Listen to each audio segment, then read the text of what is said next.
6. What's up, everybody? Welcome back to the most amazing homesteading channel on the planet that typically doesn't have anything to do whatsoever with homesteading. Homesteading off the grid. Oftentimes, this channel has to do with other things. Today, I'm not quite sure if it has to do with being a day late and a dollar short or having a faulty memory. You know, they say as you get older, it's not so much that you start to lose your memory. It's just that you've lived so long, you've got so much more to remember. And sometimes it's hard to recall. So, story time. Last weekend, not this current weekend, but last weekend, we had flag football games and it was raining. And we had the games anyway because for the previous 4 weeks, they've canceled because of rain. And they've already used up makeup dates, the pushback perp by 1 week date. They just chose to have the games. So we're out there in the rain and the kids are getting rained on. The coaches are getting rained on. The parents are getting rained on. And my beautiful bride, Dearly, aka Giggly Girl, says to me, "Crazy Lake." Well, that's not really what she said. She calls me hun, but most of the folks know me as Crazy Lake.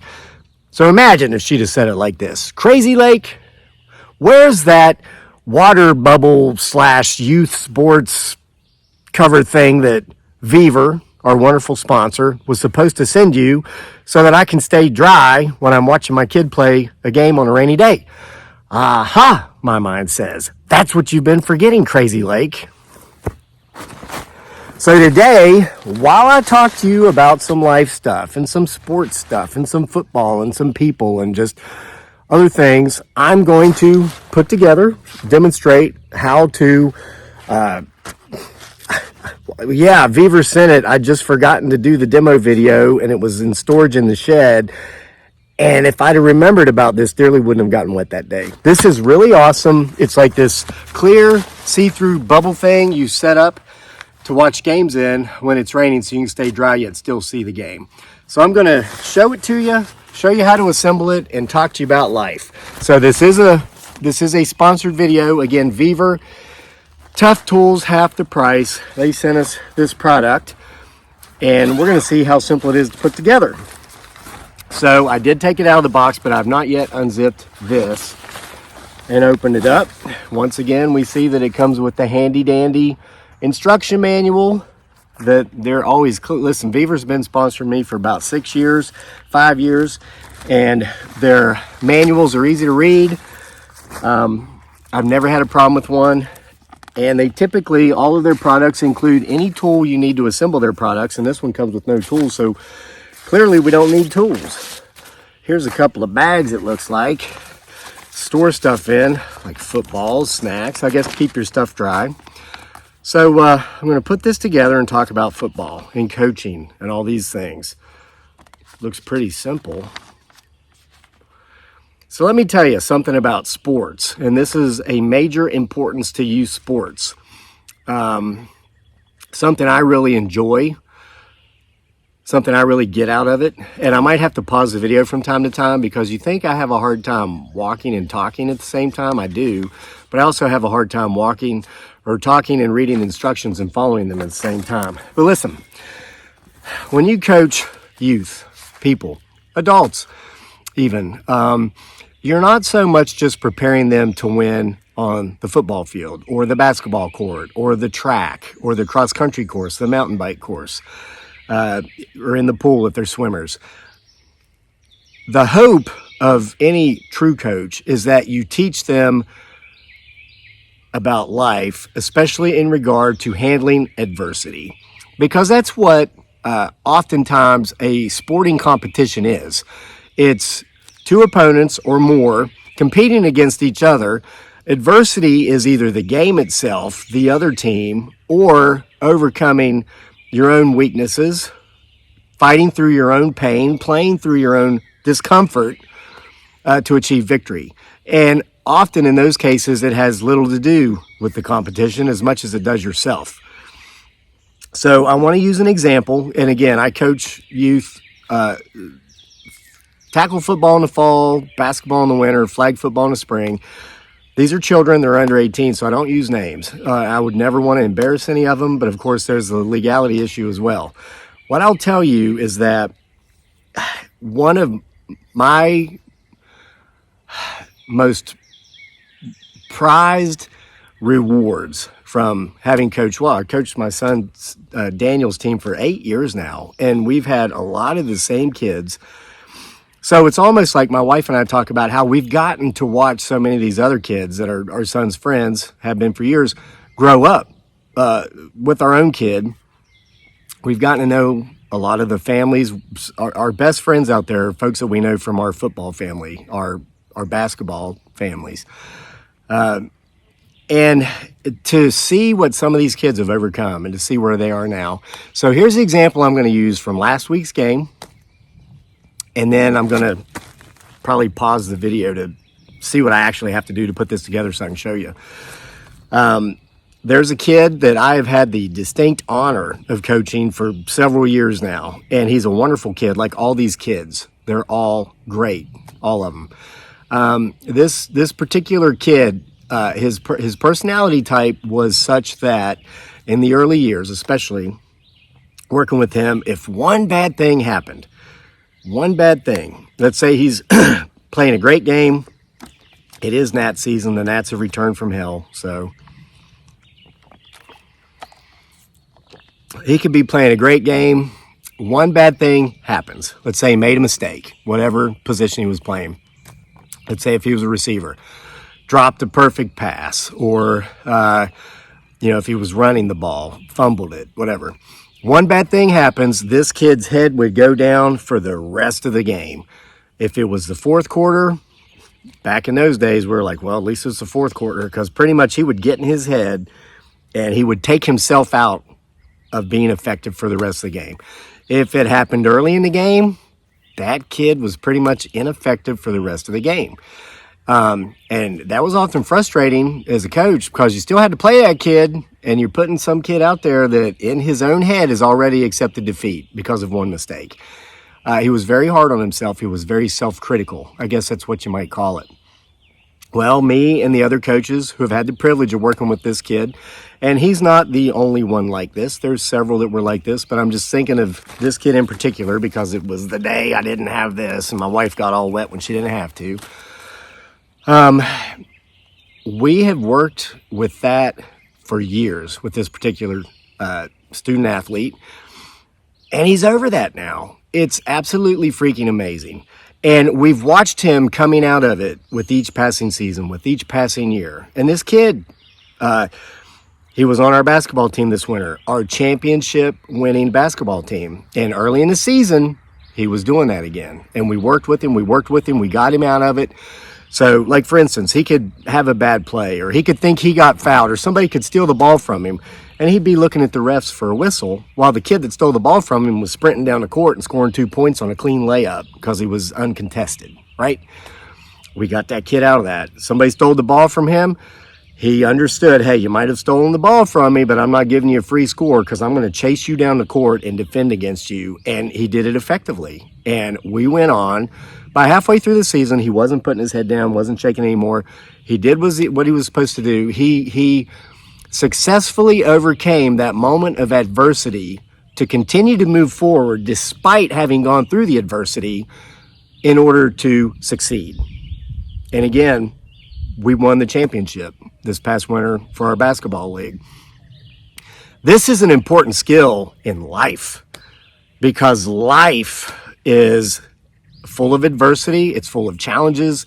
It's full of failures or failing experiences is what I'll say. What is important is not what happens to us so much as how we choose, because it's a choice, to react to what happens to us. I'm going to use that kid as an example. When he would get the ball stolen from him, he would choose to turn around and look at the ref. The ref wouldn't blow the whistle. Sometimes he'd look at the bench. He'd yell to coaches. He fouled me. He made that choice to do that. He made his choice to put his head down, and he made the choice to allow the opponent to score an uncontested 2 points. He got to the point to where he chose to make a different choice. I know that sounds redundant, but hey, so am I. He made the choice, hey, somebody might steal the ball from me, but I'm not giving them an easy score. I'm chasing him down the court and either getting this ball back or at least going to be there to block that layup. And he succeeded. So he made the choice rather than to accept failure. Because remember, you don't drown because you fall in the water. You drown because you make the choice to stay in it and not get out. This kid made the choice to crawl out of the pool, not drown, and go down there and succeed. So my point with this part of that backstory is that last week in the game, he was quarterbacking. My son Daniel's a quarterback. These two kids, they alternate. Series is typically what we do because they're both two quarterbacks. And in my humble opinion and in my honest opinion, these two kids are the best quarterbacks in our entire league out of the nearly 20 teams that we have. If either of them were on any other team, they would both be the starting quarterback and the exclusive quarterback of those teams. But these kids are both so good that we alternate them, okay? And sometimes, if one's having a better day than the other one will say, hey, that's maybe not having such a, or whatever. That's part of the story. I don't want to jump ahead. Sometimes when they're too tired, too, when they're winded. Like if Daniel, yesterday's games, Daniel scored 4 running touchdowns and threw for like 2 or 3 pass touchdowns. We had a great day. I'll get into that here in a minute too. So anyway, here we go. It's raining. This kid, he starts out at QB because Daniel had started out the weekend before. Second play of the game, because we got the ball, first down, we ran the ball, got a few yards. Second down, he throws a pass. It's raining. The ball's wet. It slips through the receiver's hands. It was a good pass, but it was a wet ball.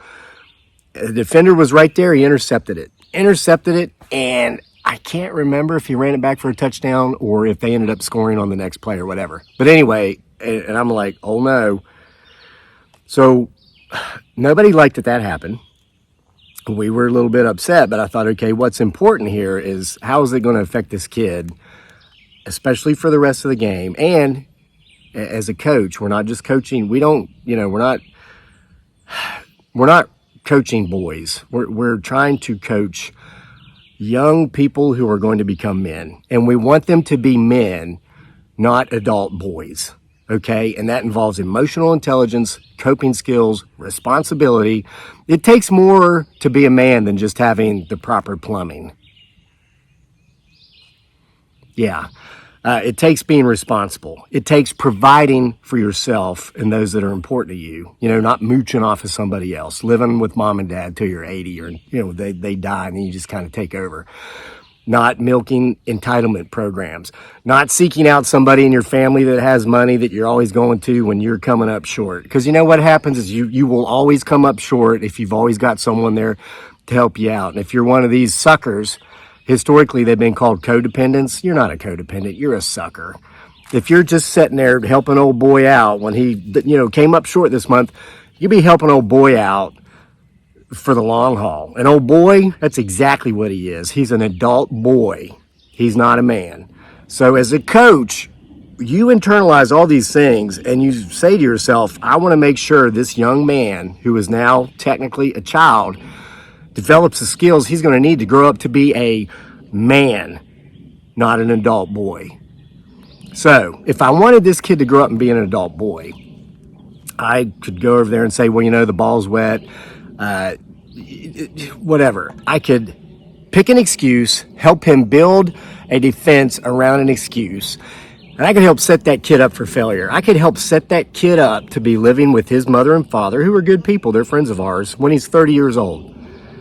That's not my goal. My goal, so I go up to him and I say to him, you know what? What is one of your biggest fears when you're quarterbacking a football game? What are you always scared is going to happen? He says, I'm going to throw an interception. Bingo, exactly. I know the answer. My son's a quarterback. Been coaching him for years. Been coaching this kid for years. Been watching football for half a century. Coaching for almost a decade now. I said, exactly. I said, so the worst thing just happened to you on the second play of the game, right? He says, yeah. Says, that's great because it's out of the way.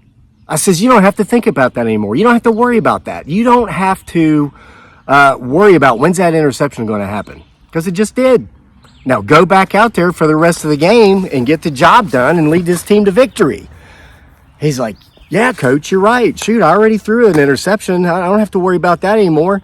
His head never went down. He kept it up. His teammates, and again, this is a testament to how great these kids are, this core group that we've been working with for years. No cynics, no negative Neds, no eternal pessimists. These kids are supportive of their teammates. They are positive. If they're not feeling positive that day, or they got something that's probably not going to shouldn't be said, they don't say it. They're emotionally mature. They're emotionally intelligent. These kids have come so far. So anyway, he gets out there. Daniel QB the next series. We scored, tied game. This kid goes back out when it's his turn to QB, ends up throwing a touchdown pass. We go into halftime. We come out of halftime. This kid starts the second half, throws another touchdown pass. We were up 20-some points on this other team. They only scored once. It was on that first drive. So there towards the very end of the game, it was Daniel's turn. And I didn't tell Daniel to do this. None of the other coaches told him to do this. But I happened to be there on the sideline, so I saw it and overheard it. So this kid comes up to Daniel. And so when this kid's QBing, Daniel's a receiver. When Daniel's QBing, this kid's a receiver. This kid comes up, he goes, okay, Daniel, your turn at QB. I'm going to go wide. And Daniel says, nope. He says, you've had a heck of a game. You overcame that adversity at the beginning when you threw that interception. This is your game to win. He says, you're QBing the rest of the game. And we had the ball 2 more series as that game, and Daniel let that kid do the QBing, and that kid scored another touchdown. I think we turned the ball over on downs on one of those possessions, but the kid ended up scoring another touchdown pass. So it was amazing. And I think we won that game like 28-6 or something. I don't know. Maybe it was 34-6. But that was a very proud moment for me, coaching moment, because it wasn't just that one game. It wasn't just that one interception where I went up to a kid and said, hey, we got that out of the way. We don't have to worry about that now. It's from having worked with that particular kid for many years and seeing his growth, seeing him go from the kid, like I'm telling you, 3 years ago, if that would have happened, we would have lost that game. Because here's the deal. In this particular league we're with, you have to play all the kids. You have to give them equal playing time, even if they don't come to practice. Now, I tell the kids at the beginning of every year that that's one of the league rules, but I tell them, though we will honor that rule, I completely disagree with this rule, because this is not preparing you for real life. Because when you grow up, you're an adult. Let's say you have a job. What happens if you don't go to work? Well, when payday rolls around, if you still have that job because you haven't been fired for not going to work, you're not getting paid. Or if you only worked a couple of days of that pay cycle, but you missed 3 or 4 because you just didn't want to go to work, guess what? Your paycheck's going to be so small, you probably won't be able to pay your bills if you have any. That's life. So I completely disagree with a sports league that says you've got to give everybody equal playing time even if they don't show up.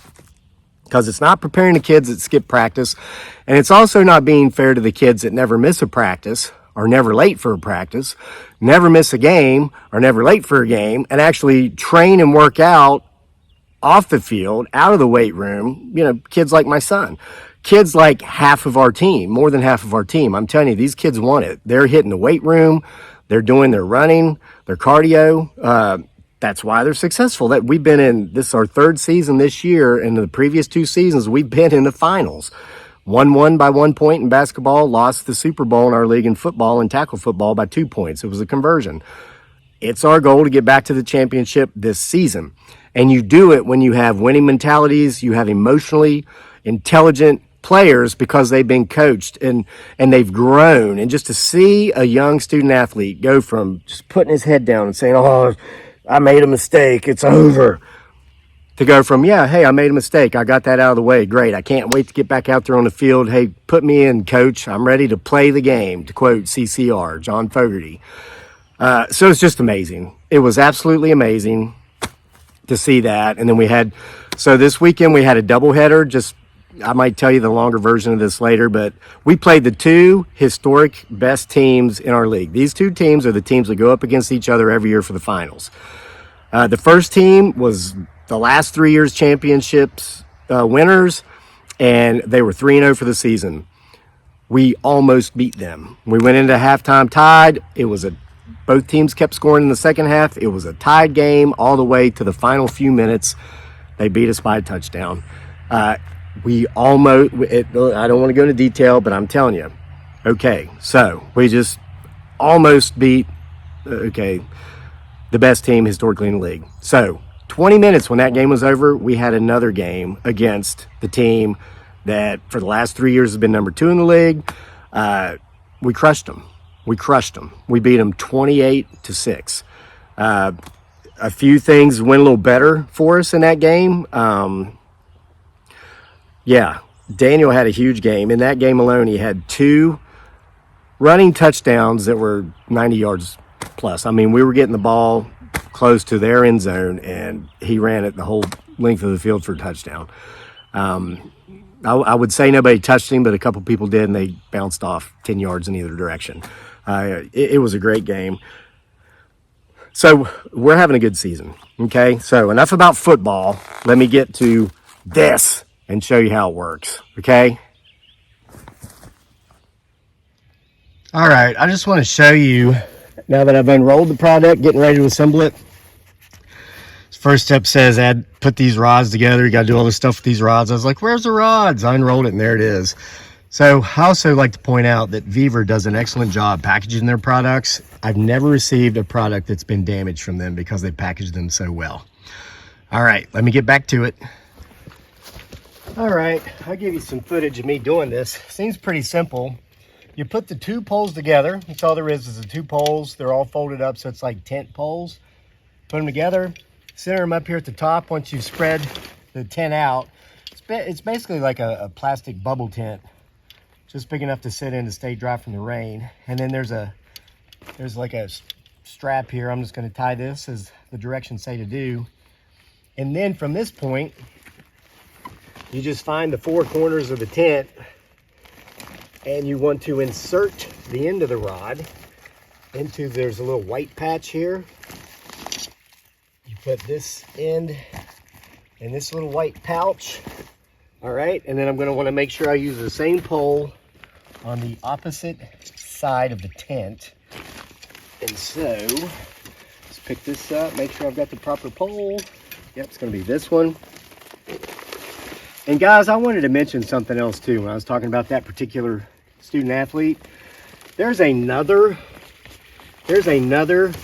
key to the success of that young man, aside from just wonderful coaching. You know, that kid, and we're friends of the family, and I know they wouldn't mind me saying this, he comes from a very supportive family.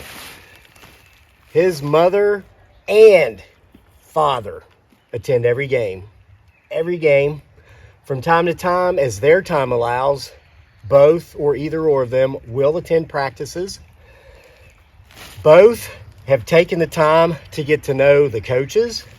They've taken the time to get to know some of the other parents. Many of the other parents, as a matter of fact. They're just part of our sports family. And what a difference it makes. Yeah, this is coming together nicely here, see? And that child's grandparents are involved. All right. Yep, and there's the 4th corner, so look at this. So then we spread these out evenly. And, you know, it's really neat. Let me make sure I'm getting all this on camera. Oh, good thing I'm checking because the angles change. Hey, there's my firewood pile. We're up here at the campground. That's where our sleeping tent goes. Getting ready to put that out. Here's our fire pit. But Daniel, FYI, my son, that's about 5 loads of firewood you see over there. He drives our truck now here on the property. He's 14, and I'm with him when he does it. He loaded the truck with the firewood that was all the way down there. It's pine, from pine trees that have fallen. We don't burn pine in the house anymore. So we have unlimited access to red oak, white oak. So Daniel will haul this up here and then throw it out and stack it just so he can drive the truck. He enjoys doing that. Now I've noticed that these poles probably should have gone through here, so I guess I missed that part. Told you I have a very difficult time talking and working at the same time.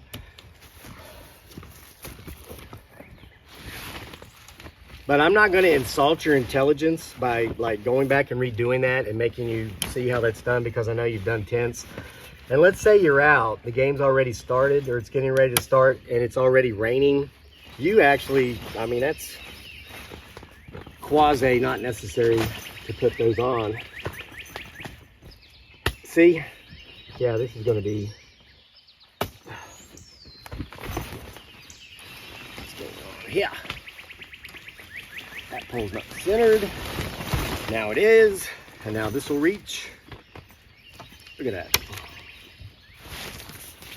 Look at that. Now, again, find the door. There it is.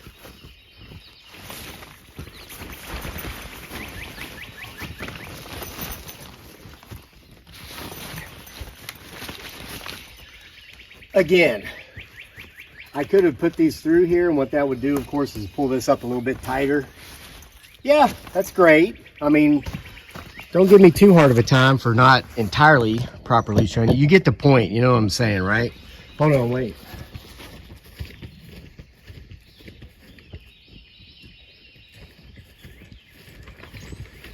All right, so I got my chair, making sure I'm still in frame here.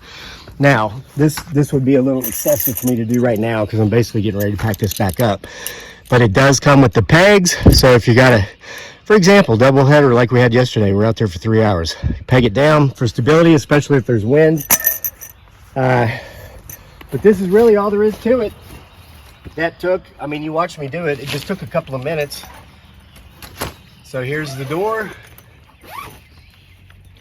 You unzip it. You head in here. Make sure I'm not sitting on my bottle and my glasses. Goes right there. And I sit in here like this. And if it's really nasty, I just zip this thing back up.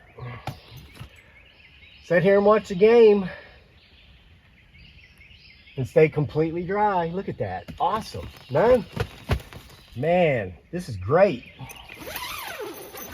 Again, just remember, if you want to do it 100% by the book, make sure that you feed the poles through these.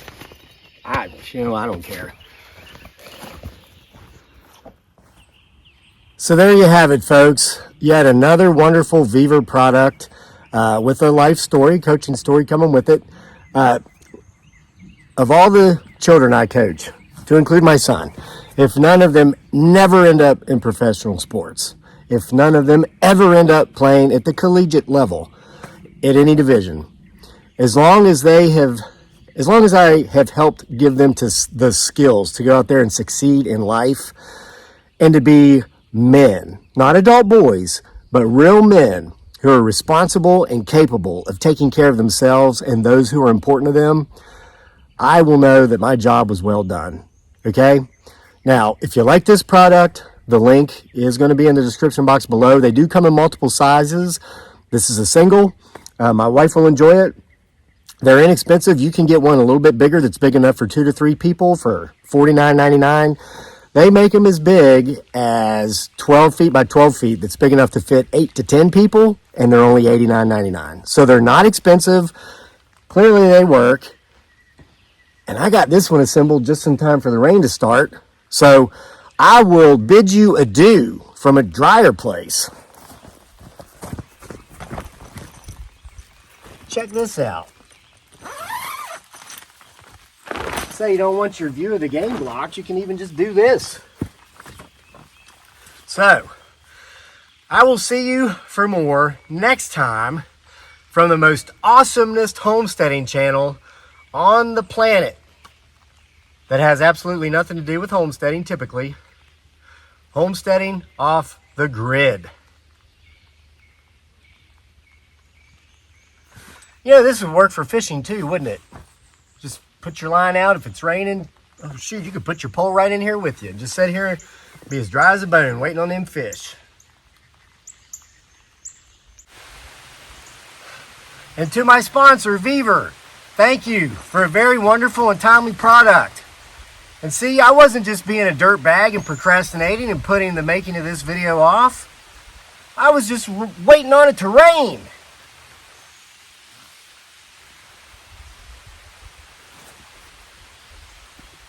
Man, how am I going to get home?